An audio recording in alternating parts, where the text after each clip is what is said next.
Hola Mariana. A ver, ¿me ves? Ay, ¿qué pasa? Ah, ahí Oh, está. Uy, sí, ahora mucha sí. luz. Espera que tengo mucha luz atrás. A ver,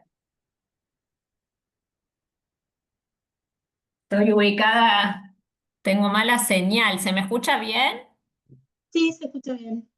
Sí. Porque tengo mala señal y me tuve que ubicar en mi habitación. Pero bueno. Creo que voy a poner Ahí pidió acá. ahí de el WhatsApp de Fabio. No sé si pasa algo. Ah, qué raro. Ok. ¿Tiene el enlace? ¿Le pasamos todo? Porque yo no estuve en contacto con él. Sí, sí, yo ayer le pasé. Sí. Listo, listo, listo. Bárbaro. Entonces, un tipo de juego en el análisis infantil, la designación de rol. Ese es el título. Sí. Está, y ahí yo tengo la presentación de cada uno. Psicólogo. José Ferreira, es director. A mí me causa gracia cuando se ponen ex, los títulos de ex. Sí. No sé qué se hace, pero te juro, me suena siempre Sí, tan porque raro. viste, te da. Yo a veces, viste, yo con el tema de fui vicepresidenta, yo no lo ponía Sí, y Carmen me dijo, pará, ponelo, porque siempre, bueno, sí, entonces sí, ahora lo se pongo, pone. porque yo no lo pongo. Pero digo, Todo, ya mira. fue, viste. No, totalmente, a mí me pasa, yo pienso lo mismo, pero no, se pone, se pone. Ahí le estoy avisando a Fabio que ya estamos, por las dudas. Dale.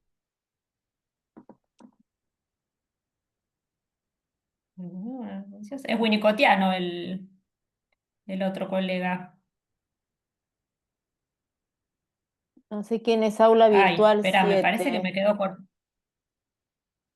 Hay alguien en Mm. espera, pero no sé si hacerlo. ¿Será Aide? ¿No es Ah, está Aide? Alfredo Tagel, sí. Yo no lo conozco, Alfredo. Yo tengo interrumpido su currículum, me parece, lo que mandaste, Mariana, ¿puede ser? A Porque ver, ahora, dice si no autor, léeselo, aprovechemos a que dale, se lo leas a ver si quiere agregar algo. dale, porque parecería como interrumpido al final, como que quedó cortado. Publicados en revistas de la especialidad. Ah, debe ser Fabio, Aula Virtual, porque me dice estoy Ah, en puede ser. espera. Ahí lo hago pasar. Dale, Debe decir que se renombre, pues si no, no van a saber qué es. ahí está. Dale.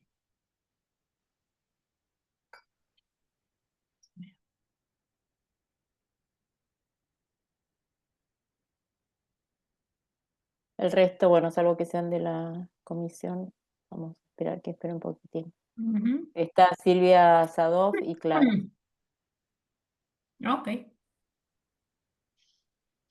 Hola, hola, ¿se Hola escucha? Fabio, no sabía que eras vos y justo estaba Sí. preguntando quién será, Ah, estoy con porque otro estás con nombre. el de A aula ver, Estás virtual, te con pones aula con el mismo virtual. nombre. ¿y cómo se cambia eso? Se puede, si Eh, haces. Perdón. sí, dale, A dale, ver, No, no, ¿a explícale dónde porque voy? vas a ser más clara que yo. Dale, dale, explícale. A no, ver, me parece. Mira, si vos vas al sí, icono de tu pantalla arriba a la derecha, los tres puntitos de tu a imagen en ver, el Zoom, vos ves tu imagen sí, pero no tengo a tres. la- El más, Sí, arriba a la sí, derecha tenés tres puntitos. Si apretás ahí al final, sí, cambiar el nombre. al final, notas, levantar La la última mano. opción es cambiar nombre. No, no la tengo, che. ¿No te parece? A ver, No, yo no sé si te Donde puedo cambiar. me No, dice da, yo no te puedo cambiar. mute, fíjate, poné el pulsor en tu foto, en tu imagen. espera, a ver, configuración de subtítulos, ¿puede ser? No. No, a ver. No. Configuración No, de no, la no. reunión. Es más simple, Fabio. Mira, poné el A ver, pulsor en tu sí, imagen. sí. Va a ser que arriba tenés tres puntitos o un cartelito que te dice mute. ¿No te salen tres puntitos? Ah, a ver, En tu espera. imagen, no abajo, en tu Configuración de imagen. reunión, chat, documentos, pizarra. No, No, pues estás No, no, a abajo. no. ver. Mismo. Mira, Mira que te vos, mando una vos, vos, foto. claro, vos ves tu imagen, vos podés poner la manito en tu Sí, imagen, o sea, bueno, ¿y no ves tres puntitos arriba a la derecha? Se lee azul. Un cartelito azul con 3 puntitos chiquititos arriba a la derecha, en el margen superior derecho A ver. de tu imagen. No, Si vos te... ¿No? Ahí te mandé la Acá. foto de mi imagen con los 3 puntitos. Fíjate en el WhatsApp, Fabio. Si no, no pasa no, nada, no, ya ¿eh? sé, pero no. Estoy desde una tablet, no sé si eso. Ah, Ah, puede ser que sea no sé. diferente, no sé. Bueno, no importa, está. A Teníamos ver. una duda, no sé si Alfredo estará o...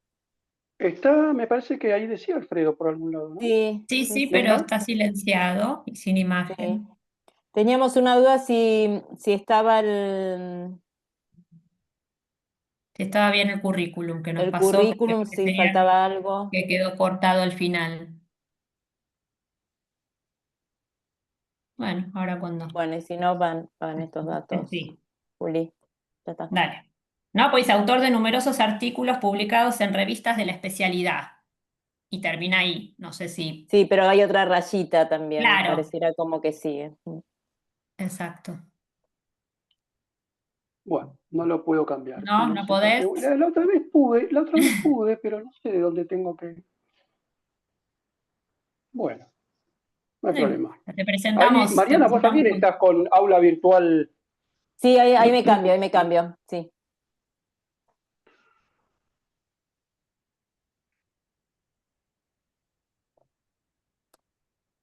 Hola, buen día, no sé si me escuchan. Sí, Hola, buen día, buen Alfredo. día. Te escuchamos, pero no te vemos. A ver, ahí está. Sí, Ahora sí. Ahí estamos. Hola, ahora sí, mucho gusto. ¿Qué ahí tal? está. ¿Qué ¿Cómo le tal, va? Alfredo? ¿Sabes que, Alfredo, teníamos una duda con tu currículum que habíamos recibido, si estaba completo? Pues parecía como que continuaba. Em, Lo último que tenemos del currículum dice autor de numerosos artículos publicados en revistas de la especialidad. Bueno, ahí podría poner las revistas, pero Quizás es. estaría la revista de Abdeva, estaría hay como 6, 7 revistas. Ok. El psicoanalítico, qué sé yo.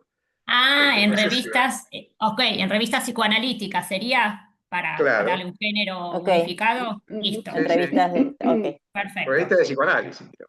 En revistas de psicoanálisis, ahí está, perfecto. Como dale. la de Abdeva, de adolescencia, Sí, no me acuerdo cómo se llama.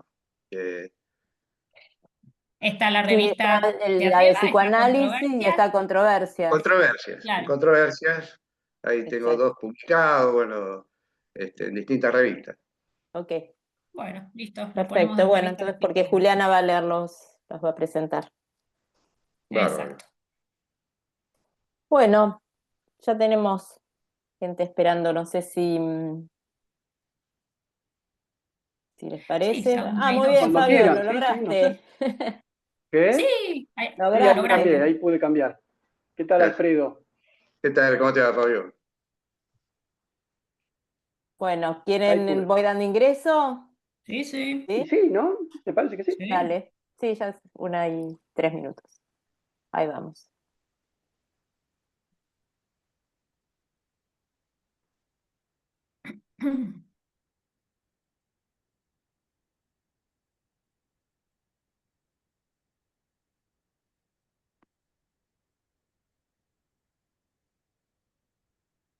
Hola, buenas tardes. Hola, Hola, hola, Alex. Ole. ¿Qué Hola, Hola. Tatiana. tal? Hola, Buenas, buenas. Tuti. Tuti, ¿qué tal? Hola, Tuti. Hola. Es que sacarte el silenciar. A ver.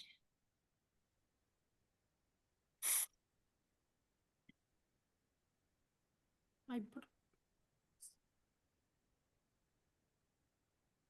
Bueno. Hola a todos. Hola, Hola, Clara. Hola. Clara, ¿cómo Buen día. estás? Ah, Hola, hola. me faltaba Fabio, pero ya lo vi. Ahí está, ahí Hola, está. Mira, Fabio. verá. Hola, Silvia. Sí. Hola.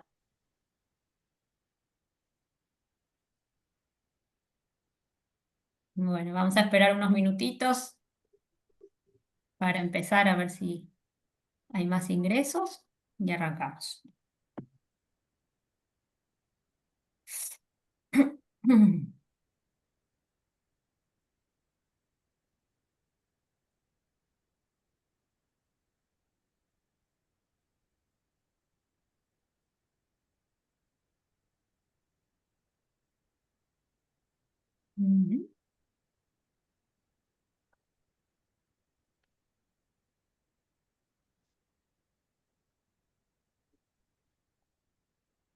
Bueno, me parece que... Juliana, no te A ver. reconocí.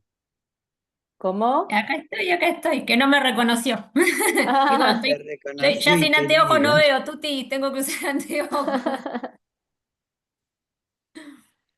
Qué lindo verte. Igualmente. Gracias. ¿Aide entraba, Mariana? Sí, ¿no? Sí, Aide ahí la él de esperaba. ingreso recién. Ah, bueno, esperamos un momentito. Sí, ahí estaba entrando Aide y ahí está. Está Berta. Hola Aide. Hola. A todos. Hola, Hola a hola. todos. Hola. Está Victoria, está Hola. Maximiliano, Nora. Hola. Nos vemos a todos. Bueno, Bueno, si les parece, si querés, arrancamos. sí, yo ¿Sí? voy, Arrancamos, sí, dale. cualquier cosa voy dando ingreso. Dale. Bárbaro. Bueno, buenas tardes a todos y a todas. Gracias, Fabio y Alfredo, por estar en el Ateneo de hoy. Fabio va a presentar su exposición y Alfredo lo va a comentar. El Ateneo de hoy se titula Un tipo de juego en el análisis infantil, la designación de rol. Los voy a presentar brevemente a cada uno. Fabio Álvarez es psicólogo de la UBA y psicoanalista, especialista en niñez y adolescencia, miembro adherente de ABDEVA, profesor del USAM, ex profesor de la carrera de psicología de la USAL, ex director del Departamento de Niñez y Adolescencia de ABDEVA, ex director de extensión del USAM y autor de diversos artículos psicoanalíticos. Alfredo Tagle es psicoanalista, miembro del Colegio de Psicoanalistas de su fundación, es coordinador del Grupo de Estudio de Investigación Psicoanalítica a partir del pensamiento de Donald Winnicott, ex supervisor clínico del área de adolescencia de la Unidad de Salud Mental del Hospital General de Niños de Ricardo Gutiérrez, autor del libro del juego a Winnicott, Una revolución silenciosa, y autor de numerosos artículos publicados en revistas de psicoanálisis. A los dos les agradecemos mucho por estar hoy presentes y a todos los que están escuchando también. Fabio, vamos a darte la palabra, ¿sí? Para que vos puedas empezar Bárbaro. y bueno, se organizan entre ustedes, ¿sí? Cuando vos quieras pasarle la palabra a Alfredo y después al final damos lugar a un momento de intercambio y preguntas y demás con la audiencia, ¿sí? Sí. Lo que vamos a pedir es por ahí silenciar Sí, los todos los micrófonos, micrófonos. así no hay interferencia. Gracias. Bueno, bárbaro. Antes que nada, saludos a todos. Yo quería agradecer especialmente a Mariana y a Juliana por la invitación en este espacio que me es tan querido, que yo he participado años atrás. Y bueno, yo tenía la intención de, digamos, traer para que podamos debatir sobre esto que yo propongo como un tipo de juego que es la designación de rol. Voy a hacer una pequeña introducción más general en relación a la historia de las teorizaciones, en relación al juego, pero voy a tratar de ir un poco rápido para dedicarnos más a lo específico que quiero que conversemos. Cuando hablaba con Mariana le decía que, digamos, por ahí salga esto un poco desordenado porque es un artículo que estoy escribiendo porque todavía no lo he terminado, así que son varias ideas que todavía están un poquito como dando vueltas en la cabeza, ¿sí? Uno de los primeros temas que yo quería mencionar era, antes que nada, primero la dificultad que a veces uno ve en poder definir qué es juego. Eh, que es muy difícil, es casi imposible definir en forma acabada esto, qué es juego, digamos, esto es controversia en los psicoanalistas. Esto no quiere decir que no se pueda decir nada, pero a mí me impactó hace un tiempo que descubrí que, por ejemplo, en chino, una acepción de la palabra juego es hacer burbujitas con la boca. Los psicoanalistas estamos acostumbrados a llamar juego en general a un juego simbólico, bien estructurado, rico, etc. Pero no siempre es así. Yo también recuerdo hace unos años un hijo mío jugando con una soga en casa que la hacía girar y por el material la soga generaba una forma helicoidal. Y yo le pregunto, Felipe, ¿qué estás haciendo? Estoy jugando, pa. Entonces, vuelvo a decir, hay una dificultad en definir qué es juego para nosotros, ¿sí? O, por ejemplo, uno ve un chico con una raqueta pegándole a la pelota en un frontón, muy concentrado. ¿Está jugando? Digamos, no todo juego, esto es una apreciación mía, por ejemplo, Winnicott diferenciaba el playing del game, ¿sí? Yo prefiero la definición española que juego es más amplio y acepta más, digamos, más significaciones, más resonancias. No todo juego implica un drama, ¿sí? O una representación dramática, que eso es lo que sucede en el mejor de los casos, ¿sí? Esto es lo que sucede en los consultorios. Cuando tenemos suerte vemos niños que despliegan juegos hasta con un guión dramático, vamos a decir, ¿sí? Bueno, escrito sobre el juego ahí es la cantidad de artículos y de teorizaciones escritas desde el psicoanálisis sobre el juego es inmensa. Siempre se mencionan, hay dos teóricos más de la filosofía y la antropología, que son Johann Huizinga y Roger Caillois, que son muy mencionados y que en todo estudio serio sobre el juego en general suelen ser mencionados. Hace poco me impactó también, había estado leyendo para preparar un poco la charla y, por ejemplo, desde la psicología, no desde el psicoanálisis, pero dos enfoques contrapuestos. Uno es el de Piaget, por ejemplo, que él considera que el juego va a expresar de forma casi encapsulada el nivel, digamos, de capacidad de pensamiento del niño. Es decir, para Piaget, por ejemplo, un chico que tiene un tipo de pensamiento preoperatorio va a desarrollar un tipo de juego menos simbólico, menos estructurado, etc. Y si, por ejemplo, si un chico tiene un pensamiento operatorio, probablemente desarrolle un juego más de tipo simbólico. Pero que, digamos, el juego en sí no va a producir cambios. Que es diferente, por ejemplo, a lo que es el enfoque de Vygotsky, el psicólogo ruso, que él plantea que el juego en sí propicia y promueve el desarrollo de la capacidad simbólica a través de la actividad del jugar. ¿Sí? Que es un enfoque muy distinto en ese sentido, que se basa un poco en lo que es el concepto de actividad de toda la escuela de psicología soviética, tanto Vygotsky como Luria o como Leontiev van a considerar que la actividad es promotora, digamos, del desarrollo emocional humano y psicológico. Bueno, en psicoanálisis, todos sabemos, hay muchas teorizaciones. No vamos a poder hablar de todas, pero yo quería mencionar algunas que a mí me habían parecido significativas, ¿sí? En principio, en Freud, ¿sí? Que no habla bastante de juego Freud, aunque nunca le da un texto específico al concepto de juego. Una de las primeras menciones que hace Freud va a homologar el juego a un placer relacionado con sensaciones corporales, ¿sí? A un tipo de juego. Posteriormente va a hacer equivaler el juego a pensamiento y lenguaje, ¿sí? Y un poquito más tarde tiene una definición que a mí me gustó mucho, que yo comparto plenamente, que dice: todo niño que juega se comporta como un poeta, pues se crea un mundo propio, que comparto plenamente. Bueno, posteriormente va a darle más importancia y más extensión a todo lo que es el juego del Fordá, y que va a escribir bastante sobre eso que ya más o menos conocemos. Bueno, ustedes saben que Freud, bueno, no utilizó el juego como herramienta del análisis. La primer psicoanalista que lo hizo en verdad fue Hugh Helmut, ¿sí? Que si bien no lo teorizó tanto, pero fue la primera que lo utilizó, al mismo que las producciones gráficas de los niños, ¿sí?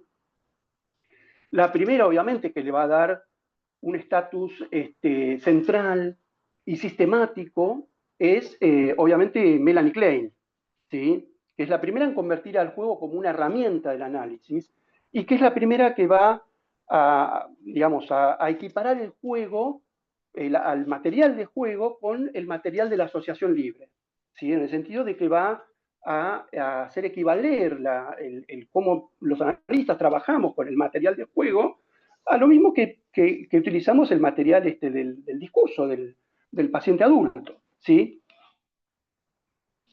Es la primera que también va, junto con Hugh Helmut, que va a dar la definición exacta del juego como expresión y elaboración de fantasías inconscientes, ¿sí?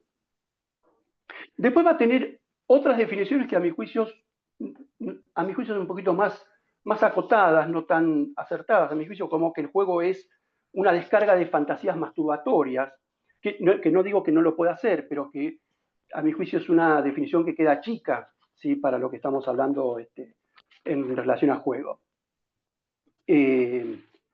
Mariana está diciéndome cómo voy con el tiempo, así un poco voy regulando la charla. Yo personalmente quería traer a colación, quería mencionar primero 3 tipos de juegos que a mi juicio en mi clínica han sido significativos y han sido importantes. Primero hay un tipo de juego que es lo que yo denomino, que en verdad, digamos, es una definición, digamos, que habría que ver cuánto se sostiene, porque en verdad todo juego, uno podría decir que tiene esta característica, que es lo que yo llamo el juego biográfico, ¿sí? Que ya estamos hablando del plano, estos juegos que yo voy a mencionar ya, los 3, salvo el segundo, pero los 3 prácticamente ya tienen una representación simbólica, ¿sí? Ya tienen un drama, un guión, digamos, que hace un como sí, ¿sí? Ya hay una representación de las acciones. El juego biográfico, hay un ejemplo muy lindo, hay muchos ejemplos, pero hay un ejemplo muy lindo que yo quería comentarles, que es uno que Alfredo seguramente lo va a conocer, que lo describe Winnicott, que es un chico, no me acuerdo si creo que 4 o 5 años, que cuando empieza el análisis le plantea al analista un juego que es el siguiente, que uno de ellos tiene que taparse los ojos, que empieza el analista, y el chico va a producir un cambio muy pequeño en el consultorio. Por ejemplo, mover un cuaderno unos centímetros, o una virome que está puesta de una manera la va a poner de otra manera. Es decir, tiene que ser un cambio sutil, ínfimo, ¿sí? Y el analista tiene que adivinar cuál es ese cambio. Bueno, Winnicott va a comentar que la historia de este chico sucede que la madre tiene un proceso oncológico y fallece cuando él tiene, creo que 3 meses aproximadamente. La madre tiene una hermana gemela, ¿sí? Que es idéntica a ella, y automáticamente el padre hace pareja con la hermana gemela y pasa a ser la madre y pasa a cuidar al chico. Esto no se le explica al chico, pero el chico crece, digamos, con una sensación de que en su vida ha habido un cambio fundamental muy sutil, ¿sí? Y esto es lo que él representa en el juego. Por eso es que yo lo llamo un juego biográfico, en el sentido de que es un juego que lo que representa es quién es, digamos, o cuál es la historia de este chico. Y hay algunos juegos, a mi juicio, que son momentos muy, muy valiosos en análisis, en los cuales el juego va a demostrar eso, que por eso les decía, es difícil definirlo porque un poco todos los juegos, digamos, son biográficos en algún sentido, así como todos los sueños son biográficos de lo que soñamos las personas, pero algunos van a representar más cabalmente quiénes somos, en el sentido más existencial del término. Bueno, este es un tipo de juegos que a mí me impacta mucho y me conmociona cuando uno lo encuentra en la clínica. Juego tan radical y tan significativo. Hay otro tipo de juegos que a mí me impactó muchísimo, que es un juego que yo lo denomino más de repetición / intento de elaboración de traumas. Recuerdo un caso de un chiquito que atendí mucho tiempo hasta que se hizo adolescente, que a los 4 años los padres estaban recién separados y él entra al consultorio y enseguida va a la caja de juegos y elige un autito chiquito de metal y me lo apoya en el brazo y empieza a hacer presión como queriendo, digamos, es una interpretación ya, pero como queriendo insertarme el autito en el brazo. Y después repite esta conducta con varios objetos pequeños. Este chico, bueno, apenas llegaba al consultorio, decía, vamos a jugar, y empezaba a jugar a esto. Al poco tiempo, a las pocas semanas, descubre una víbora de madera articulada que yo tenía en la caja de juegos y con una alegría desbordante intenta meterme la víbora en la boca, ¿sí? Cosa que yo le permito, con alguna incomodidad, le permito, y a veces tenemos que interrumpir cuando me genera arcadas o cuando lo hace de una manera muy violenta. La madre y una tía también que lo traen a control me dicen, le encanta venir, lo que más le gusta en la vida es venir acá a verte a vos. Este juego se repite durante meses casi sin hablar. A veces yo intentaba por ahí que él asocie algo con este tipo de conducta o este tipo de juego, que ahí entramos de vuelta, ¿no? En esta especie de indefinición, esto que es un juego, es una conducta. Tardé yo bastante tiempo en darme cuenta que era varias cosas, que él estaba explicándome que había sido abusado por una figura masculina. ¿Entienden, no? El juego. Y que era su intento de comunicármelo, ¿sí? Al mismo tiempo que implicaba el juego cierta identificación con el agresor, ¿sí? Que él estaba ahí, si se quiere también cierta designación de rol. Yo soy el abusador y vos sos el abusado, ¿sí? Bueno, no quiero, esto fue un juego que duró meses y meses, y mucho tiempo después el chico pudo, bueno, variar, introducir variables, aparecen otros juegos y la cuestión ya se derivó hacia otro lado.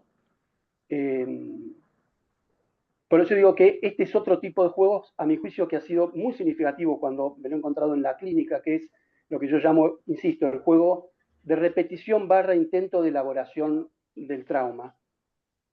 Este chico, por suerte, que yo lo pude atender hasta la adolescencia, no se identificó con el agresor en forma esencial, por suerte.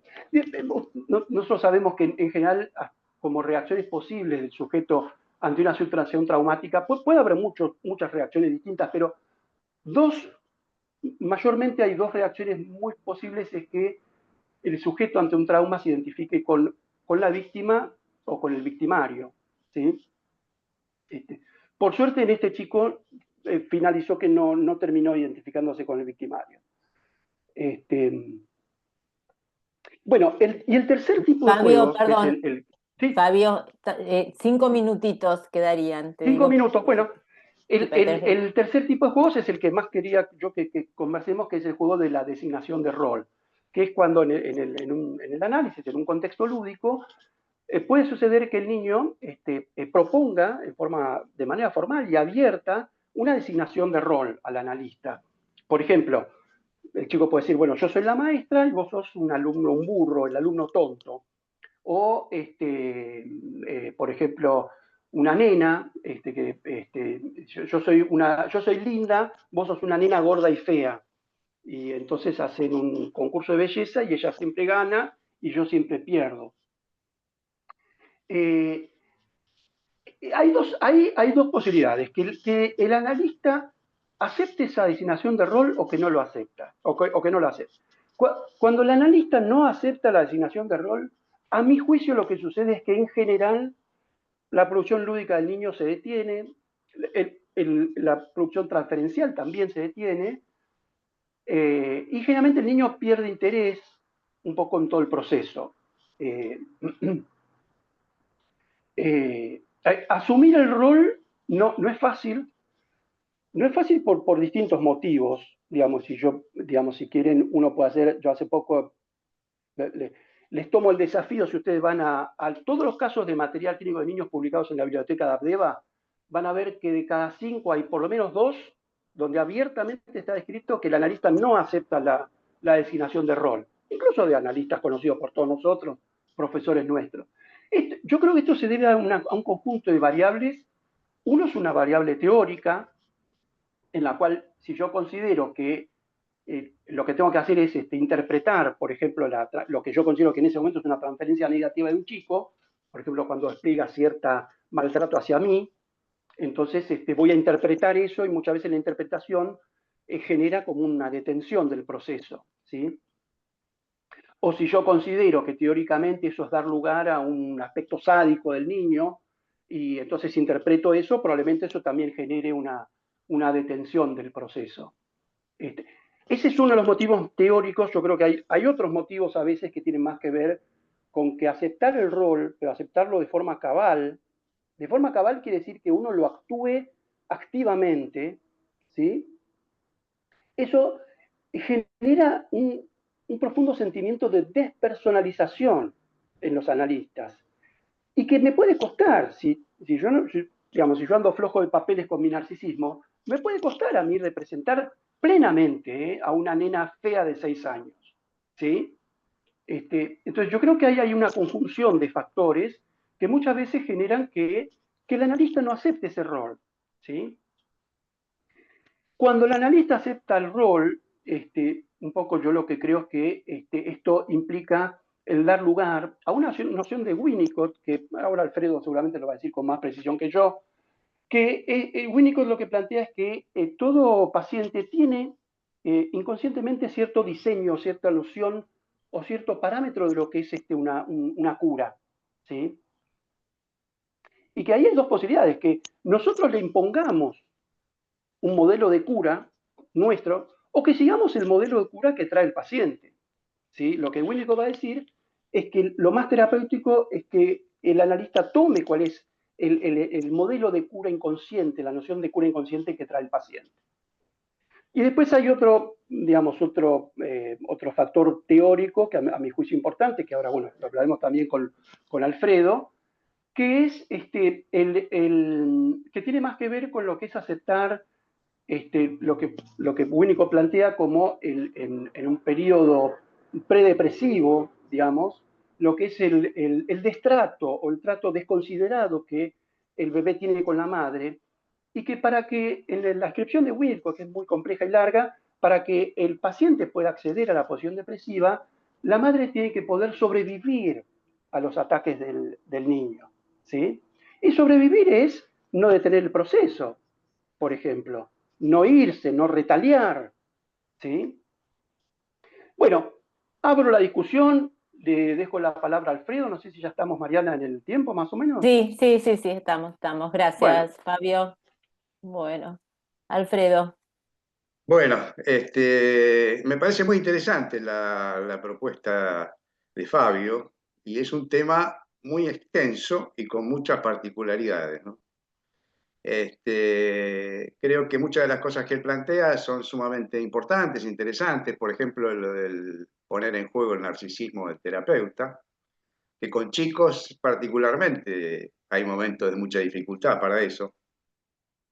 Por otro lado, esto de la asignación de rol. Yo creo que la transferencia siempre es una asignación de rol. Y hay que ver qué hace el terapeuta con esa asignación de rol, incluso con adultos, ¿no? Uno la puede rechazar, la puede aceptar, en fin. Y ahí hay ciertas complejidades que se arman con estas asignaciones de rol. el chico lo hace más explícito esto. Y entonces tiene algunos bordes más complicados, pero siempre la transferencia es una asignación de rol, ¿no? Por otro lado, esto de qué es juego y qué no. Me parece que este es un tema interesante y profundo, ¿no? En realidad el juego implica el despliegue de un espacio diferente al de la realidad, alternativo a la realidad, y donde, ¿qué es lo ilusional, ¿no? Donde el yo funciona de otra manera. Que lo mismo se da en la apreciación del arte, digamos, ¿no? El yo funciona resignando la exigencia de integración y suspende el principio de realidad.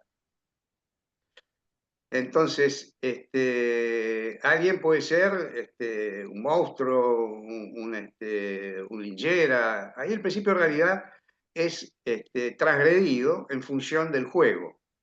Y la exigencia de integración también. Lo que ha pasado con el juego a través de los años en el psicoanálisis, en el psicoanálisis se ha analizado exhaustivamente y se ha estudiado metapsicológicamente el síntoma, pero no el juego. El juego tiene un más pobre desarrollo en cuanto a su análisis metapsicológico, ¿no? Entonces, se ha tomado el juego como síntoma. Entonces se ha tendido durante muchos años a interpretar el juego. Bueno, Melanie Clay hacía eso, ¿no? Interpretaba el juego y pensaba que la posibilidad de cambio estaba en la interpretación. Y hay muchos psicoanalistas actualmente que siguen con la misma concepción, ¿no?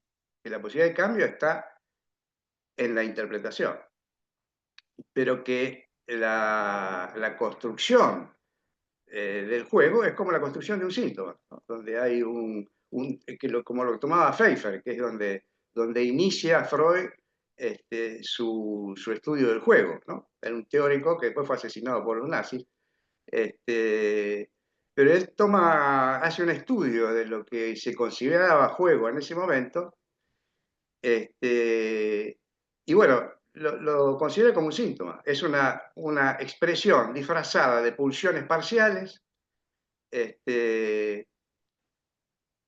son satisfactorias como pulsiones, digamos, ¿no? Esta es la definición de un síntoma. Lo que es muy notable es que Freud inicia su estudio, por ejemplo, cuando él habla del caso del carretel de su nieto, lo nombra a Pfeiffer y él dice que parte de esa concepción, pero realmente se aparta y de una manera extraordinaria. La percepción de Freud sobre las características del juego es maravillosa, porque incluso trasciende todos los desarrollos kleinianos. ¿Por qué? Porque él no toma el juego de su nieto como un síntoma, lo toma como un proceso de elaboración. No solamente expresa lo que a él le pasa, y aparecen ahí aspectos de su mundo interno, de su, no me acuerdo cómo lo llamaba Freud, bueno, de su psiquismo, sino que hay un proceso de elaboración. Y Freud lo toma francamente así. Él dice que este chico puede soportar que su madre se vaya sin llorar gracias al juego, a lo que ha elaborado en este juego, en el que pone en jaque a todo lo que están alrededor, que aparentemente se avinieron a adaptarse al juego del chico. Por ejemplo, al principio hay varias etapas del juego, ¿no? Al principio el chico tira los juguetes debajo de los muebles y los que están alrededor se dedican a recogerlos. Y después empiezan otros juegos, como es este del carretel, que es el que Freud relata. Y bueno, y ahí Freud descubre, si bien es algo que le resulta desagradable, está elaborando algo ahí. Y lo notable es que después de esto, él puede aceptar que su madre se vaya, y lo va desarrollando este juego como los juegos de los chicos en el consultorio, va entendiendo un proceso de elaboración. A veces el juego se repite, pero si uno deja que se repita, va viendo que hay pequeñas variaciones. Y esas pequeñas variaciones tienen que ver con el procesamiento de lo que ahí está en juego, de las pulsiones y de las mociones que ahí están en juego. Nunca el juego se mantiene igual, sobre todo si uno acepta que sea siempre igual, resulta que después no es siempre igual, ¿no? Y uno va viendo las variaciones que tiene, ¿no? Hay un momento que también relata Freud, que cuando viene la mamá, primero, lo observa que él está frente al espejo y se va del espejo. Y dice también nene-o, que es lo que dice con el carretel, ¿no? Por ahí dice nene-o, como que el nene se fue. Y después, cuando viene la mamá, le dice a la mamá, nene-o. Como que ahí está, hay un proceso de una enorme elaboración, porque ahí no está mirando la situación desde su subjetividad, sino desde la mamá. Para la mamá el nene estuvo ausente. Entonces, el nene, primero en el espejo es el nene el que desaparece, ¿no? Y después, cuando viene la mamá, dice nene, o. Bueno, ahí hay todo un proceso de elaboración complejísimo, que Freud percibe. No nos relata en sus detalles, pero sí lo toma claramente como un proceso de elaboración, ¿no? Bueno, después, respecto a los distintos tipos de juegos, a mí me parece que el juego creativo, el juego donde se genera una realidad alternativa, que es la realidad que el chico necesita para procesar sus pulsiones, lo que decía Fabio en esto de la elaboración traumática en el juego, es una de las posibilidades de elaboración, pero hay muchas, como esto, por ejemplo, del nietito de Freud, que elabora la ida de su mamá, que a él le resulta dolorosa y la puede soportar. Bueno, hay muchas cosas que los chicos pueden ir procesando en el juego. Es más, el único lugar donde los chicos procesan es en el juego. El único lugar donde el chico madura y adquiere nuevas funciones es jugando. Lo demás le sirve para desplegarlo, para practicarlo, pero en realidad es en el juego donde el chico puede generar elaboración. Y en esto, Winnicott tiene una definición teórica muy clara y muy fuerte, que es que él lo que dice es que la realidad y el mundo interno, o la realidad psíquica, son dos realidades paralelas que no se conectan de ninguna manera. Siempre están paralelas. La única situación donde se conectan es en el tercer espacio, que es el espacio transicional. Ahí se conectan. Y ahí se conectan y ahí se transforman. Se transforman las dos. En esa interacción que toman en el espacio transicional, ¿no?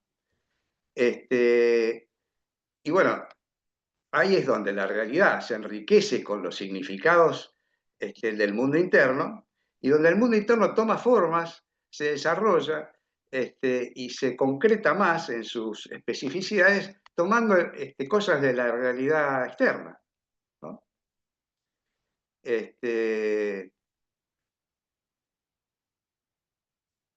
Bueno, esta interacción entre el mundo interno o la subjetividad, Winnicott la nombra de distintas maneras, y la realidad externa es lo que él llama experiencia. Winnicott usa el término experiencia en un sentido teórico estricto, que es este. Es el espacio donde se conectan estas dos realidades que no se conectan de otra manera, ¿no? También lo usa de una manera coloquial la experiencia, ¿no? Por eso a veces confunde. Pero si uno lo lee con detenimiento, distingue claramente donde habla de experiencia en el sentido teórico, donde se da esta posibilidad de interacción y de procesamiento de las dos cosas, de la realidad externa y del mundo interno. de la realidad psíquica, ¿no?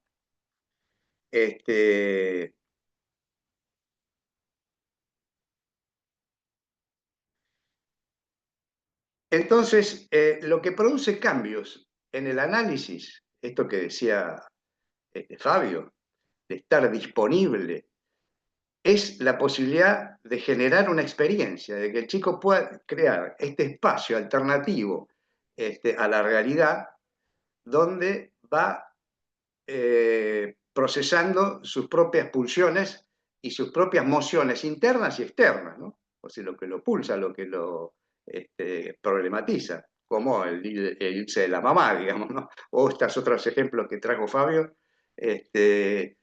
por ejemplo, esto de la madre que se cambió y él no tuvo conciencia de eso, digamos, ¿no? Bueno, ahí aparece esta necesidad del chico de procesarlo y lo procesa desplegando en el análisis elementos. En esto los chicos son maravillosamente creativos, ¿no? Cómo logran formas de expresar estas realidades psíquicas a veces muy complejas, ¿no? Este ejemplo que traía Fabio es uno, ¿no? Pero bueno, uno en la clínica ve ejemplos muy creativos, ¿no? Yo me acuerdo, por ejemplo, de dos hermanitos que el hermano mayor, creo que era 3 años mayor, tenía un verdugueo permanente con el más chico, ¿no? Siempre lo desestimaba, había un daño narcisista enorme, que los padres no percibían, eran dos pibes hermosos, muy muy espontáneos. Pero empieza a aparecer el análisis una situación donde él hace que uno se achique. Entonces, él se sube arriba al escritorio y empezamos a tener una interacción, a veces confrontativa. Y el otro se achica, yo me tengo que achicar hasta llegar a ser, yo eran los dedos, ¿no? Los dos dedos, y él se sube arriba del escritorio, entonces la diferencia es enorme, ¿no? Y yo ahí pude percibir cómo subjetivamente a él lo impactaba esta diferencia con el hermano, que permanentemente lo reducía a esa pequeñez y él era el que dominaba todo el campo, ¿no? Ahora, lo notable es cómo él se ingenió para mostrarme a mí el impacto emocional que para él tenía esta diferencia, ¿no? Bueno, no sé por dónde iba, pero bueno, el caso es cómo los chicos se las ingenian para lograr expresarle a uno algo de su mundo interno, ¿no? Que por ellos no tienen conciencia de esto tampoco, pero sí lo pueden expresar, como el pacientito de Fabio no tenía conciencia de esta otra madre que había tenido, pero está presente en él.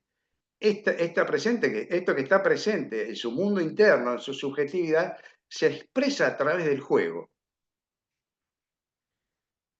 Otra cosa es Alfredo, perdón, estarían quedando 3 minutos, 5 minutos, podemos extendernos, ¿sí? Bueno, esto es la identificación que traía Fabio también, ¿no?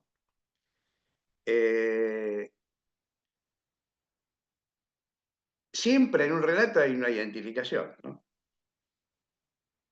Esto de víctima y victimario, por ejemplo, y lo que los chicos despliegan en el juego es una exploración de las distintas formas de identificarse frente a un determinado conflicto. Entonces, hay transcursos o partes del tratamiento donde se identifican con el verdugo, y otras partes que no, que se identifican con la víctima, ¿no? Y esto hace que su yo pueda ir conociendo las distintas posiciones subjetivas que tiene ese conflicto. Esto es muy común en los chicos y a través del tiempo de análisis van modificando esto y van usando el juego para conocer distintos aspectos, ¿no?, de esa problemática. Por ejemplo, este chico a veces era el gigante, a veces era el enano, digamos, ¿no? y bueno, y que ahí ejercía ciertas interacciones, desde la crueldad, el sometimiento, en fin, distintas cosas. Algo que me parece muy importante poder trabajar es, dentro de esto que traía Fabio, que es el maltrato del analista cumpliendo un rol, me parece que hay algo que es fundamental de definir si ese maltrato es dentro de la estructura del juego o no, o sale de la estructura del juego. Entonces me parece que el maltrato o lo que el pacientito necesite que el terapeuta represente, digamos, ahí no hay límites, si es cualquier cosa, si es en el ámbito del juego. Ahora, hay momentos en que los chicos se salen del ámbito del juego y quieren hacer eso en serio. Digamos. Quieren, por ejemplo, no quieren hacer como que le duela, quieren hacer que le duela. Y ahí ya eso no es juego. Es una concreción que no lleva a ningún lado, eso no lleva a la elaboración, porque sale de lo transicional. Digamos, ¿no? Eso ya es concreto. ¿No? Entonces me parece que distinguir eso, cuando el chico está jugando, de cuando no está jugando, sino que está ejerciendo una cierta pulsión concreta, no la está representando, que eso es lo que tiene potencia elaborativa, ¿no? Esto también se da en las cosas de la casa, digamos, ¿no? En las interacciones entre padres e hijos. Por ejemplo, es habitual que los chicos varones, a las nenas también, y últimamente más, digamos, porque digamos, hay un cambio en la identificación social de los roles, ¿no? Jueguen mucho a la lucha con el padre, cosa que hacía el hijo de Juanito, el Juanito con su papá, ¿no? Ahora, es muy frecuente que el chico juega a la lucha, pero de repente se le escapa una trompada y le pega al papá en la cara. Y entonces, ¿qué pasa? ¿El papá lo aguanta? ¿No lo aguanta? Es fundamental diferenciar eso. A veces al chico se le escapa por accidente, pero también son pruebas de salir fuera del ámbito del juego y ejercer la agresión concreta, de verdad, ¿no? Ahí me parece que es importante poner límites. Y el límite puede ser en la cara no, o golpear no, no sé. Me refiero al padre, pero también al analista, ¿no? El analista tiene que poner límites en relación a cuando el chico se va de su vivencia de juego y entra en un mundo de la acción concreta, ¿no? Porque esto no es elaborativo y genera una perturbación en el vínculo analítico y bueno, y esto no lleva a ningún lado. Entonces es muy importante distinguir cuando el chico está jugando o cuando no. Y cuando está jugando es cuando es ficcional, ¿no? Y cuando la pulsión no tiene una ejecución real, sino en como sí. Si es un como sí, está, está dentro de los cánones necesarios para el análisis, ¿no? Hay algo que es muy importante también, que es... Perdón, Alfredo, ya tendríamos que ir Está bien, 2 perdón. minutitos. No, dale, Porque me termina la parece idea que por ahí es digo porque importante. ya hay manos levantadas y podemos intercambiar, está súper interesante. Buenísimo, buenísimo. Termina la idea, perdón. Termino con esto, que me parece Sí, importante para los terapeutas, ¿no? dale. A veces el paciente viene con acciones concretas y el asunto es transformarlo en un como sí. Es lo que, bueno, Winnicott lo trabaja muy bien esto en relación a la regresión, cuando habla de transformar el replegamiento en regresión. El replegamiento es algo real, bueno, transformar una regresión a la dependencia. Pero el hecho de darle a esto un carácter ficcional. Entonces, cuando el chico está tratando de ensuciar las paredes, por ejemplo, ¿no? Generar algo que sea lúdico con esto y que tenga borde, pero que sea lúdico, en la medida que se pueda, a veces no se puede, ¿no? Pero bueno, esto me parece que es hacer entrar al análisis algunas pulsiones que están tratando de ejercerse concretamente. Entonces, que tenga, porque el asunto es que el chico pueda traer esas pulsiones, pero en un como sí. O sea, en un ámbito transicional, que es donde eso puede evolucionar, ¿no? Bueno, perdón por la extensión. No, por favor, gracias. La verdad, bueno, gracias a los dos. Gracias, Alfredo, gracias, Fabio. Súper interesante. Bueno, creo que va a dar para un lindo intercambio. Bueno, Clara está con la manito hace un tiempo, así que te damos la palabra, Clara.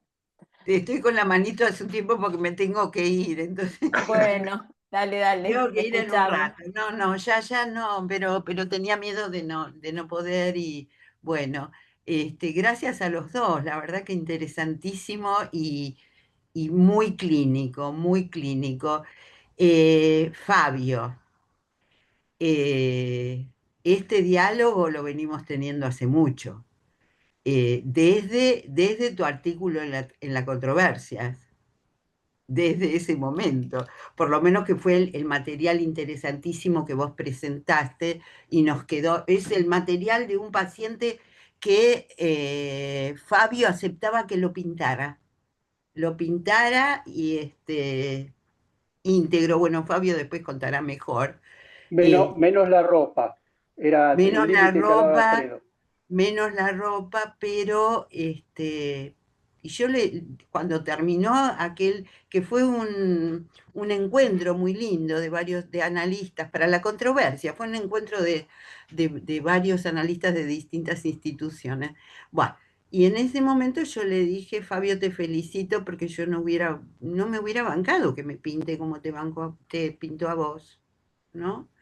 Entonces la pregunta que surge acá es cuando el analista necesita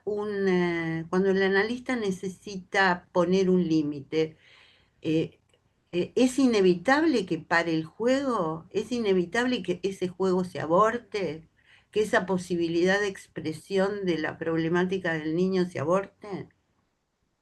Eh, Alfredo dijo de alguna manera, y yo estuve de acuerdo con él, sí, hay un punto en que nosotros no, hay algo que no podemos, somos seres humanos, no somos ni Superman, ni Batman, ni la Mujer Maravilla. Entonces, bueno, eso es algo que me parece que tenemos que pensar, porque si no nos ponemos como muy estrictos a decir que un juego que se para es un juego que se aborta. Y por el otro lado, y la otra cosa que me quedé pensando cuando vos hablabas y también Alfredo, porque Alfredo trajo Volver al como sí, y vos también lo trajiste, Fabio, es el tema de, hay pseudojuego. Hay un artículo precioso de David Lieberman con varios psicólogos muy conocidos, creo que hay alguno de Abdeba también, en donde se habla de juego y pseudojuego, y eso también lo tenemos que tener en cuenta, ¿no? Así que bueno, a mí me parece que el tema de los límites, cuando uno pone límites, ¿cuáles son los límites y cuáles son los límites que no permiten que el niño exprese su problemática? Nada más. Perdón, ¿se Después puede contestar? ¿Cómo es esto? Sí, si querés, Alfredo, perfecto, sí, sí, sí, adelante.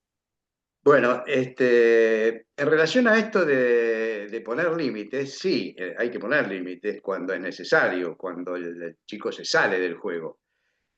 Lo ideal es poner límites dentro del juego, claro, claro, y el juego continúa. No sí. siempre se puede, pero bueno, en la medida que se pueda, este, es importante ponerlo dentro del juego para que se pueda seguir jugando, ¿no? Lo segundo que planteabas vos, que me olvidé, El Que existe pseudojuego. el el pseudojuego. pseudojuego. Bueno, el Existe. pseudojuego es lo que decía antes. Si a veces es muy difícil, sobre todo, por ejemplo, en los falsos self, ¿no? Que son expertos en hacer aparentar algo como genuino, y que tiene que ver con lo emocional, y en realidad no. Pero bueno, el asunto es poder distinguir si estamos en una realidad alternativa o no.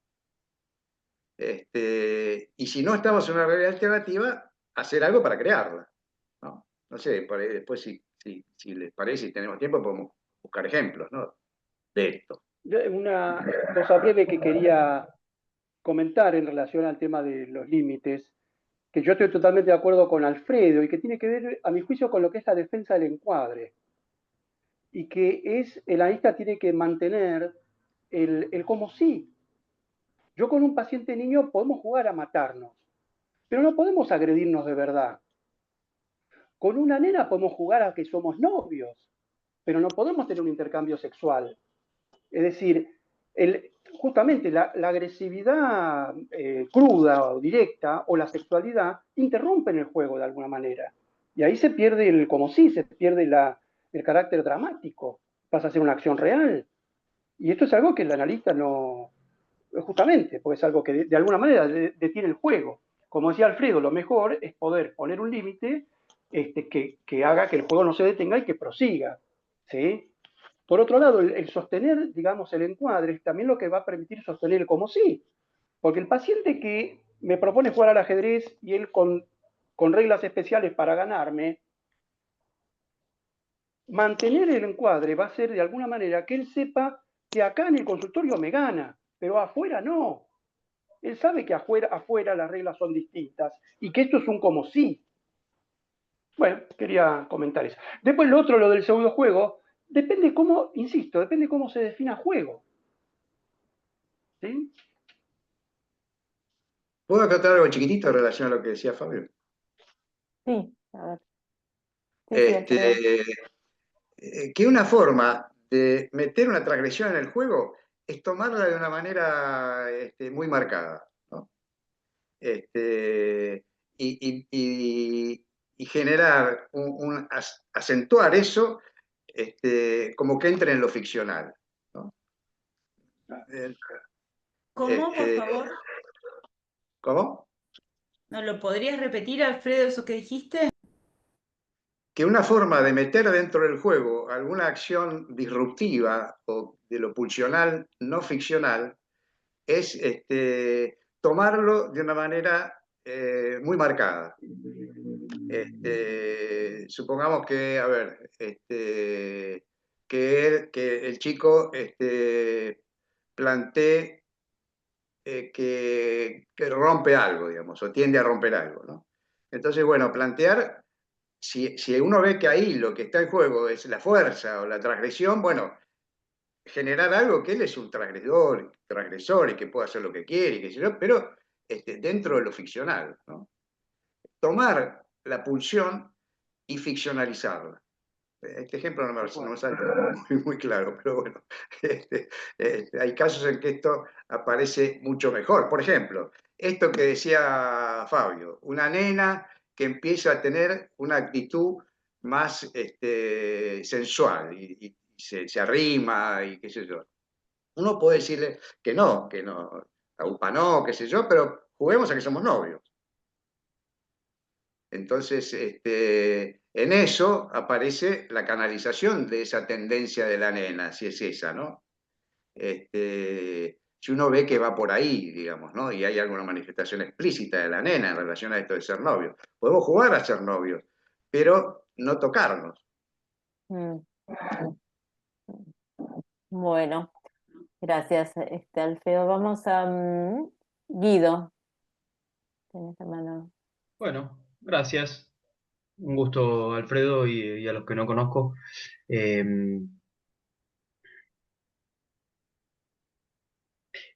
la mente infantil es de las más inteligentes, ¿no? Porque son, suena raro decir son seres, como si uno no viniese de ahí, pero hay momentos donde uno crece que se da cuenta que ya no es ese, que ya no puede entrar en ese nivel de fantaseo, de tomarse las cosas de ese modo. Eh, pero los niños son seres que captan con una facilidad tremenda, mucho más que el adulto, de qué va el análisis. Pero así como lo captan rápido, de quién es uno, las reglas, algunas reglas básicas del encuadre, ¿no? De lo que puede suceder, también no dejan de ser niños. Yo lo que veo con algunos chicos, quizás los que están más afectados, es que buscan tener una relación real con el Claro. analista. Eh, como sí, no encuentro mejor manera de decirlo, ¿no? Como, no me hagas de médico analista, ¿viste? No me hagas de médico analista. Sé vos, ¿no? Y a veces ahí el juego corre algún riesgo, ¿no? Corre muchos riesgos. En eso creo que David Cronenberg, el que hizo la última película que salió de Freud, eligió el mejor título. El psicoanálisis es un método peligroso, porque es peligroso, siempre uno está bordeando límites complicados. Me estaba acordando, mientras los escuchaba, eh, un poco el estilo el estilo no, la forma que tenía Valeros, de aceptar todo, hasta donde te dé el cuerpo, pero incluso daños, incluso se me desconectó porque tengo un internet y me están matando, pero se me desconectó justo cuando Fabio estaba hablando del maltrato, entonces me quedé ahí pensando, qué más habían hablado. Es un tema re jodido, es un tema re jodido de hasta dónde te aguantás algo, hasta dónde se te vuelve personal, porque uno no se aguanta todo. No estoy hablando de cosas físicas, ¿eh? No estoy hablando solamente de cosas físicas, sino de, para entenderlo bien, como de cosas narcisistas, como dónde se metió con vos y te Claro. dolió de verdad. ¿Dónde se metió con vos y te dolió de verdad? ¿Dónde quizás en una de esas te rompió un objeto que te es caro para vos? Bueno, y un poco la pregunta es, ¿cómo pilotean dentro del juego? Que creo que es también las reservas, Fabio dijo, eh, 2 de cada 5 materiales, los analistas se resistieron al como sí. ¿Por qué? Y porque seguramente O sentían 3 que se de les... cada 5. Ah, peor. Es una acusación muy grave la que usted está haciendo, Álvarez. Eh, Perdón, pero quizás no entran en esa porque temen que se diluye el poder interpretativo, la potencia Mm. interpretativa. Acá viene mi pregunta. ¿Cómo se sigue manejando, y por eso lo cité a Valeros, dentro del juego la interpretación? Porque los pibes en eso son muy hábiles, ¿no? Y entonces si la interpretación no está como bien macerada, al toque te la dicen como, sacame esto de acá. No, eso no vale, metete en el bolsillo. Yo creo que Bueno, ahí, la dale, respuesta la Alfredo. dio Fabio antes, ¿no? Es el encuadre. Uno podría decir, cosa que decía Valero también, dentro del encuadre todo, fuera del encuadre nada. Entonces, el asunto es dónde define uno el encuadre. Y Parece, ahí parece tiene que ver peronista, también parece la peronista eso resistencia también, de ¿no? uno. ¿Cómo? Parece peronista, al amigo todo, al enemigo ni justicia. Bueno, esta no es una personificación, sino un método, un sistema, digamos, ¿no? Entonces, el asunto es dónde define uno el encuadre, ¿no? Pero es muy importante sostener el encuadre, a pesar de los dolores que a uno le cause. Y si no, modificarlo, pero bueno. Yo decía lo de la defensa del encuadre y esto que vos planteabas, Guido, es muy común que los pacientes quieran romper el como sí, sobre todo en pacientes niños y en adultos también. Yo ahora me acuerdo de un hombre muy perturbado que insistía en hacer las sesiones en el café de la esquina o hacerlas mientras almorzábamos en una parrilla de ahí del barrio. Era como romper el como sí, él quería tener una relación real conmigo, ¿sí? Y ahí es donde uno tiene que sostener el encuadre, para mantener el como sí, básicamente. Ahora, el tema de la interpretación, que el otro día lo hablaba con Alfredo, yo creo que la manera más natural y que no interrumpe el juego es lo que se llama la interpretación lúdica. Que la interpretación lúdica puede ser verbal o no, pero que está dentro de la dramática teatral que propone el paciente, ¿sí? Si yo, digamos, un paciente me hace jugar a que yo soy un chico angustiado y él es la mamá, y yo estoy angustiado porque me siento culpable de que los padres se separaron, ¿sí? Yo puedo actuar eso, por ejemplo, y decir, yo estoy muy mal y muy angustiado porque ustedes se separaron por mi culpa. Y eso tiene un poder de interpretación, pero está dentro de la dramática. Entonces no interrumpe, que acá paso a introducir otro concepto que a mi juicio es muy importante, lo que Winnicott llamaba la ilusión de juego, ¿sí? Que es un concepto que tiene que ver con este, digamos, yo lo llamo, a mí me gusta más llamarlo en la concentración en el juego, que es un estado, como bien decía Winnicott, de mucha concentración cuando un chico está jugando, ¿sí? Y que Winnicott decía que era muy importante intentar no no romper ese estado de ilusión, ¿sí? Que tiene que ver con lo que decía Alfredo, que es el sostener, digamos, las dos realidades paralelas, ¿sí? Entonces, una interpretación que se sale de la dramática puede interrumpir ese estado, digamos, de esa especie de encantamiento, ¿sí?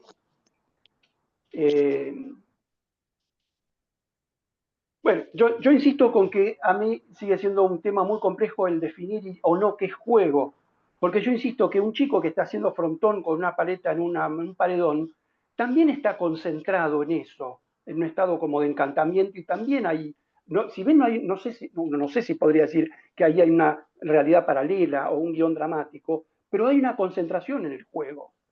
Y que yo creo que eso es algo que Winnicott decía que era muy importante sostener, que yo creo incluso, esto es una interpretación mía, que hasta tiene que ver, tiene cierto parecido, obviamente, con el borramiento de la conciencia, que es parecido ahí a lo que pasa en la asociación libre, y que tiene, a mi juicio, tiene hasta cierto parentesco con algunas técnicas meditativas orientales, ¿sí? Donde hay una detención de la mente consciente. Bueno, gracias, Fabio, Alfredo. Le damos la palabra a Vera. Vera. Hola, muy interesante, la verdad, los trabajos. Me gustó mucho y me quedé pensando en cómo hacer para pasar de las acciones concretas a un como sí, ¿no? A una ficción. A ver algo igual estuvo diciendo recién Alfredo, pero si tiene que ver con una propuesta del analista, ¿no? A cambiar eso que está pasando a un como sí. Yo el otro día tuve que ponerle un límite a una pacientita que de los dos ascensores del edificio, uno estaba roto y el que estábamos usando había que cuidarlo y ella apretaba todos los botones, tocaba cosas, y le dije que no, que eso no se podía hacer porque se iba a romper el ascensor y no iba a haber más ascensores en el edificio. Yo ahí, digamos, esa acción concreta, fuera del encuadre, podría haberle dicho, mira, si querés, la próxima, dentro del consultorio, en la sesión, podemos jugar a que desafiamos las reglas o que me haces trucos. O sea, esa sería la forma de transformarlo en un como sí. No sé si puedo contestar yo, ¿cómo es esto? Sí, sí, sí. Sí, esa sería una forma. Una cosa muy importante es establecer el marco del como sí. Entonces, cuando uno entra al consultorio, ahí es el como sí, ¿no? A veces un chico, por ejemplo, empieza a querer forcejear con uno siendo más fuerte él, ¿no? En la entrada al consultorio. Entonces yo creo que ahí uno tiene que sostener eso, no, mira, ahora no. Cuando entramos, ahora sí puede ser el más fuerte vos, ¿no? Como marcar la diferencia entre el espacio ficcional y la realidad. Porque uno de los logros más importantes del análisis de los chicos y de los adultos también, ¿no? Es diferenciar lo ficcional de lo real. Entonces, a los chicos más perturbados les cuesta mucho eso. Entonces, por ejemplo, termina la sesión y quieren seguir pegándole con una espada a uno, digamos, ¿no? Ahora, cuando los chicos son más maduros, tienen una estructura psíquica más evolucionada, aceptan con más facilidad eso. Es uno de los elementos diagnósticos que uno tiene respecto a la gravedad de una patología, ¿no? Si a un chico le cuesta aceptar ese cambio y tiene más dificultades que un chico que está siendo el rey omnipotente, qué sé yo, y es la hora, bueno, guarda todo y sale. Ese chico tiene una capacidad de manejo psíquico con una estructura de las funciones superiores, como diría Freud, más elaborado, que el que no se pone a llorar, no quiere, qué sé yo, ¿no? Entonces, esa diferenciación del espacio del juego, de la realidad, es importante, porque además eso hace que el chico pueda ejercer eso, de entrar y salir, ¿no? Sí, ok. No sé Yo si más quería, o menos... quería plantear lo mismo, parecido a lo que decía Alfredo y que, repito, para mí tiene que ver con la defensa del encuadre. La sesión empieza dentro del consultorio y es en el consultorio, ¿sí? Afuera del consultorio no hay juego, uno no actúa como analista, uno simplemente, como decía Alfredo, pasa a veces un chico que en el pasillo o ya que se quiere empezar, se esconde, por ejemplo, como proponiendo un juego de las escondidas o sale corriendo. Ahí no empezó la sesión.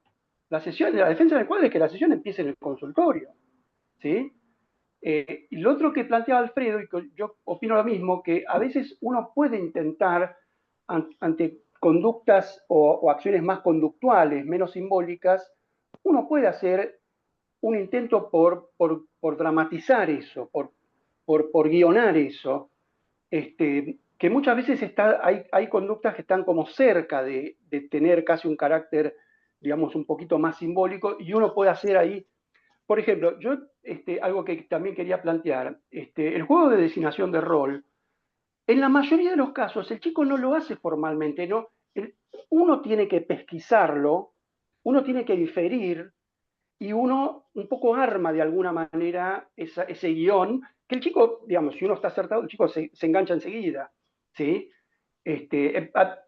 No sé, hay miles de ejemplos, pero por ejemplo, un chico que en un juego arreglado empieza a hacer trampa.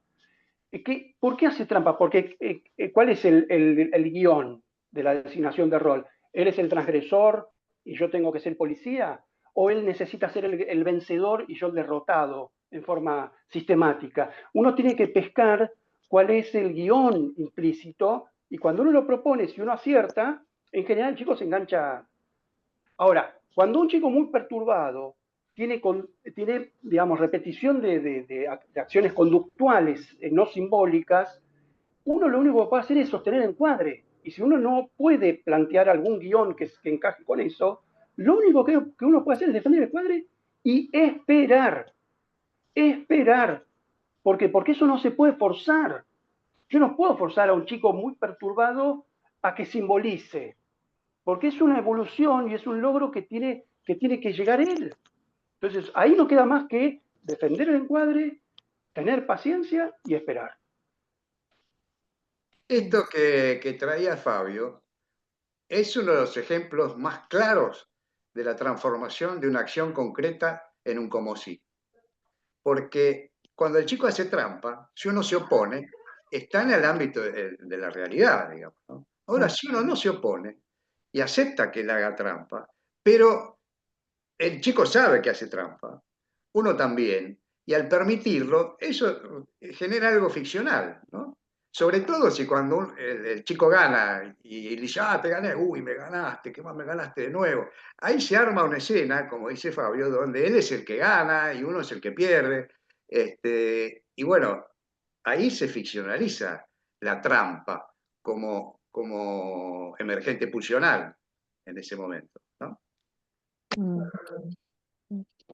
Si uno se opone, lo congela como parte de la realidad, digamos, ¿no? ¿Por qué uno lo toma como parte de la realidad? Si uno lo ficcionaliza, bueno, esto tiene otro recorrido. Bien, buen ejemplo. Claro, y es muy común. Sí, sí, sí, sí, muy bueno. Bueno, Tatiana, te escuchamos. Sí, gracias por el material, muy interesante. Y yo quería plantear un poco más este tema de límites del espacio del consultorio. Por ejemplo, acá en Argentina yo atiendo a mis pacientes en mi living y para llevarlos a mi consultorio yo bajo a planta baja para llevarlos desde la puerta principal. Entonces, mis pacientes a veces me esperan enfrente de esta puerta principal, a veces entran con sus padres y me esperan en la planta baja, y después con el niño subimos con ascensor. Una niña, por ejemplo, siempre me pide que bajamos por escalera, y para ella es importante mirar qué hay en otros pisos.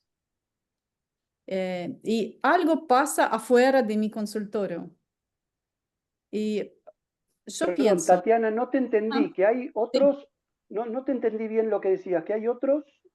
hay otros pisos, yo estoy en 5 pisos y cuando nosotros bajamos con esta nena piso por escalera, la nena quiere ver qué está en 4 pisos, en tercer piso, en segundo piso. Y en algún momento la nena dice, ah, acá en este tercer piso es muy lindo, yo quiero vivir acá.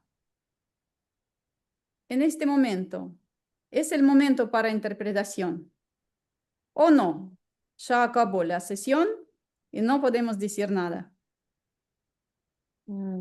¿Qué piensan ustedes sobre este? Yo Como digo, yo espacio, no sé, Alfredo, que dirá, yo creo que espacio transicional. las interpretaciones hay que delimitar cuál es el espacio lúdico, el espacio, el consultorio. Tiene que ser uno solo, no puede ser indefinido. Tú tienes que, digamos, definir cuál va a ser el espacio de juego de como sí. Fuera de eso no hay interpretaciones. Puede haber indicaciones, digamos, como, pero ya fuera de la terapia, fuera del análisis. ¿Sí? Pero mi pregunta es, ¿dónde empieza el espacio terapéutico? Eso lo tenés que ¿En la definir puerta vos. principal? Ujú. Eso lo tenés que definir vos. Conviene que sea un lugar bien delimitado. Y a mi juicio, en mi experiencia, el consultorio de niños tiene que ser un búnker indestructible. Me ha pasado algún analista, chicas que alguna vez supervisé, que me muestran una foto del consultorio, tienen todos adornitos de vidrio. Y yo le decía, pero esto se va a atender chicos, olvídate. Esto no. Un lugar para atender chicos tiene que ser un lugar a prueba de golpes, por ejemplo, y bien delimitado, bien definido. No sé, Alfredo, cómo lo ves vos. Yo entiendo que eso es relativo. Me parece que es muy importante que sea un espacio definido, pero los golpes también se pueden ficcionalizar y generar ciertos límites en cuanto a qué es lo que se puede golpear y qué no, ¿no? Y eso, los chicos en general suelen ser muy permeables a ese tipo de cosas. Y creo que esto es bueno para el tratamiento, que puedan distinguir qué cosas sí y qué cosas no. Y bueno, pero esencialmente sí, el lugar de lo ficcional tiene que estar definido, ¿no? Y eso, como decís vos, lo tiene que definir uno. En general es bueno que atravesando una puerta cambie la realidad, porque eso es una representación, digamos, ¿no? Porque a partir de acá empieza lo ficcional. A partir de acá vos sos rey, vos sos guerrero, lo que quieras, pero fuera de acá no, vos sos un nene que yo te acompaño a la puerta, digamos, ¿no?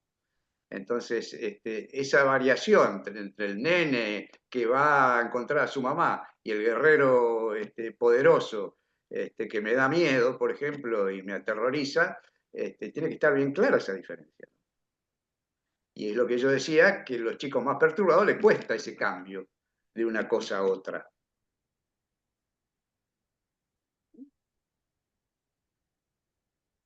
Bien. Tatiana, los chicos más perturbados, lo mismo que los adultos, van a intentar romper, digamos, esa diferenciación. Claro. ¿Sí? Sí. Yo pienso más en este espacio transicional entre la puerta principal del edificio y entre la puerta de mi consultorio, donde hay escalera, ascensor, planta baja, todos esos Lo espacios que que pasa es son... que si vos definís que el espacio transicional empieza en la puerta de tu consultorio, ese no es un espacio transicional. Es parte de la realidad. Y vos lo manejás como parte de la realidad. Entonces, no se pueden tocar todos los botones, no se puede abrir todas las puertas, en fin, lo que es la realidad. Ahora, una vez que entra el consultorio, sí, ahí empieza lo ficcional, empieza lo transicional. Pero eso lo definís vos, ¿dónde empieza? ¿No? Y tenés que sostenerlo. Eso tenés que sostenerlo. Bueno, como siempre hay que sostener los límites con los chicos, digamos, ¿no? Como maestro, como padre, lo que sea, ¿no? Entonces, son los límites que plantea la interacción con la realidad, con un chico que no tiene internalizado ciertas pautas con mucha solvencia, ¿no? Y lo pulsional lo atraviesa. Entonces uno tiene que custodiar eso, ¿no? Bueno. Em, Veo que Guido tenés la mano levantada, ¿no? Cedo la palabra que Viviana no habló, así que adelante. Gracias, Guido. Hola a todos, ¿cómo están? Bueno, yo me incorporé tarde, así que no pude escuchar, lamentablemente. Me quedé pensando en esto que traía Tatiana y, y las respuestas de Fabio y Alfredo, ¿no? Y yo pensaba pienso que la definición, entre comillas lo de definición, del terreno del como sí aplicado al encuadre, y como para definir también cuándo se juega, dónde se juega, ¿no? Esto del afuera y el adentro, del consultorio y la realidad. Y me parece que es útil cruzarlo con, en principio por lo menos, por qué consulta el chico o el adulto.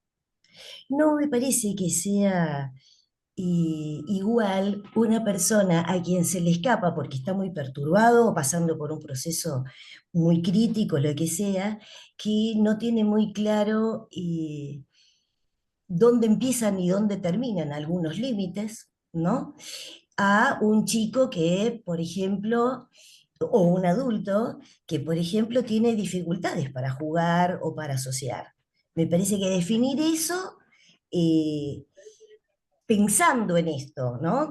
Si la consulta viene por alguna de estas cuestiones, va a permitir, sí, pensar mejor dónde empieza el juego y dónde el consultorio y esto que estamos hablando. No sé si me explico.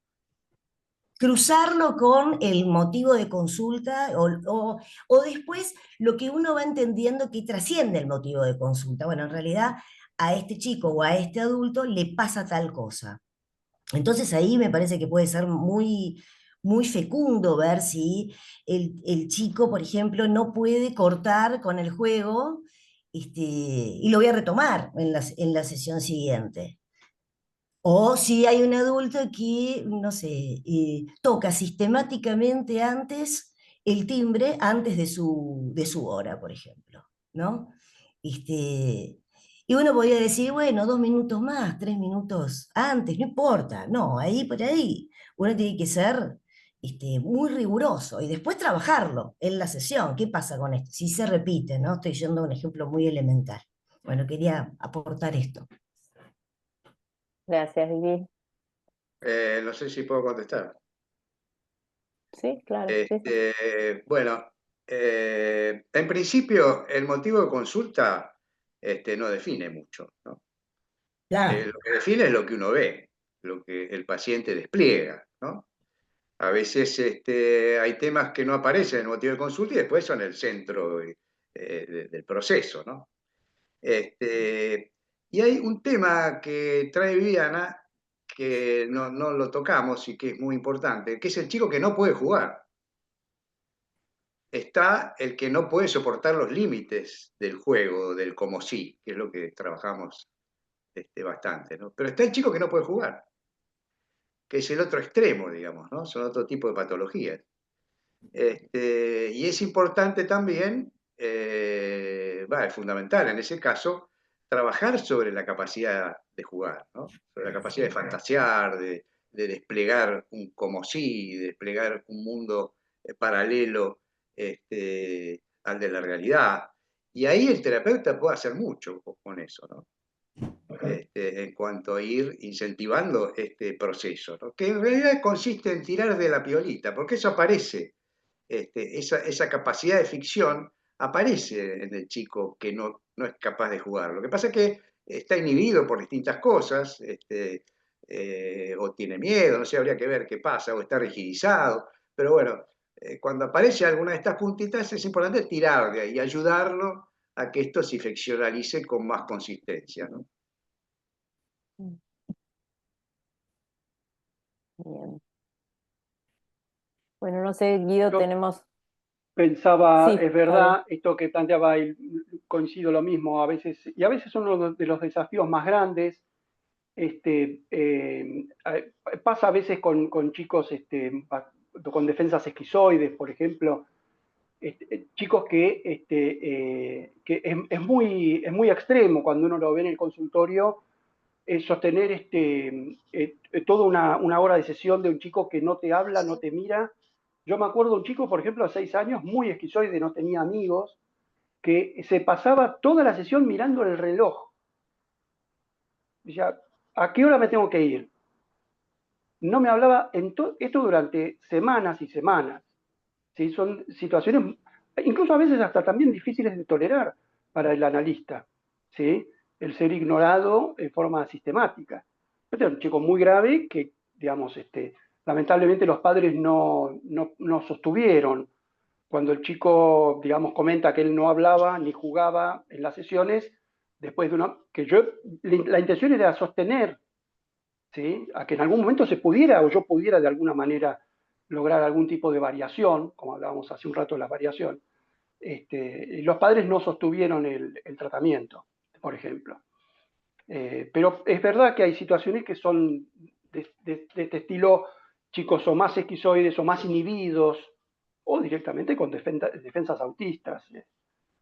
Eh, pero volviendo al tema anterior, yo lo que decía es que en general los pacientes más perturbados son aquellos que más van a cuestionar y van a querer romper el como sí, ¿sí? Y tener un vínculo más indiferenciado con el analista, que también es una manera que eso genera muchas veces en chicos cierta sensación de omnipotencia, en algunos chicos o pacientes adultos también.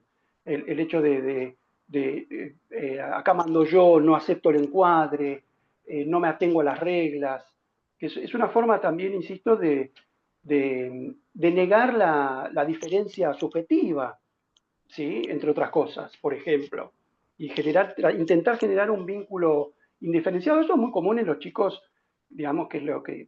Hablando de Valeros, Valeros lo describía esto como el vínculo de coerción, ¿sí?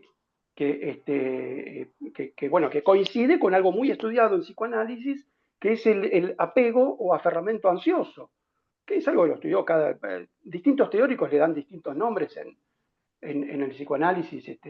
Para Margaret Mahler creo que era la simbiosis hostil, no, la dependencia hostil. Para Klein creo que es no me acuerdo ahora los nombres exactos, pero es el mismo concepto, ¿sí? Que intentan generar el negar la subjetividad del analista, que es lo que le genera ansiedad, ¿sí? En la situación de análisis. ¿Por qué? Porque no pueden controlar al analista. Siguiendo un poco en lo mismo, ¿no? Me parece que Ah, algunos de estos recorridos nos dan ejemplos de posibilidad de trabajarlo incluyendo en lo ficcional, ¿no? Por ejemplo, esto del chico que no participa, o que sea, bueno, generar eso, o sea, exagerarlo, hacer un juego, de que uno se esconde, no participa, ¿no? Lo mismo el chico que tiene una actitud autoritaria, bueno, obedecerle, hacer lo que él dice, sí, sí, y ponerse a hacer lo que él quiere, ficcionalizarlo. Entonces, es una de las posibilidades de que se incluya el como sí, ¿no? En chicos que les cuesta esto, ¿no? Hacerlo uno, el como sí. A veces los chicos se sorprenden con esto, ¿no? Lo ve como medio loco a uno. Pero bueno, después se enganchan con esta locura, ¿no? Y la empiezan a usar. Bueno, lamentablemente nos estamos quedando sin tiempo, ya estamos en la hora casi, así que bueno, agradecerles mucho a Fabio por tu presentación y a Alfredo también por los comentarios y el trabajo. La verdad que bueno, un tema súper interesante que da para seguir, ¿no? Seguir pensando. Y bueno, y a todos, gracias por la presencia. Bueno, les les queremos decir que nos vemos en 15 días, tenemos el último Ateneo de este año, donde va a ser muy interesante, nos vamos a reunir en torno a una película y poder discutir y hablar todos juntos, poder comentar, así que los esperamos a todos. Sí, quería Bueno, yo Mira, también les agradezco comentar. mucho la invitación. Y bueno, Gracias a realmente me vos, sentí muy Alfredo. cómodo y les agradezco haberme permitido participar. A Fabio, finalmente, que fue el que me invitó, pero a todos ustedes, que bueno, que me alojaron con amabilidad. gracias, Alfredo, gracias, Fabio. Perdón, Aide, ¿querías decir algo? No, quería aclarar que la película se llama Close, es una película que Hermosa. da mucho para el debate porque se trata de una relación de dos adolescentes y la inserción en el grupo, en la escuela, en la casa, en la familia. O ¿Cómo sea se que llama la película? No se Close, escuchó. Close, Close. close, Fabio, Close. te vamos a invitar especialmente, te vamos a escribir Ok. y te vamos a a llegar. invitar, si podés venir como exdirectora parte del departamento, por favor, es un honor que vengas. Así que nos gustaría que entre todos, a modo de relato clínico, debatamos, ya le escribimos a Berta también para que ver si puede venir. Si alguien quiere el link de la película, lo mandamos antes, vamos a mandar Sí. también, vamos a hacer una síntesis de la peli ahí mismo. Ojalá que puedan venir y que podamos juntos intercambiar. Así que Ujú. nada, gracias Ahí a todos. Juliana puso en el chat el nombre, así que Close. close. Bueno, gracias a todos. Bueno, gracias, nos vemos el Gracias a Gracias. ustedes. 19. Chau, Chau. chau. Chao. Gracias. Chao, chao.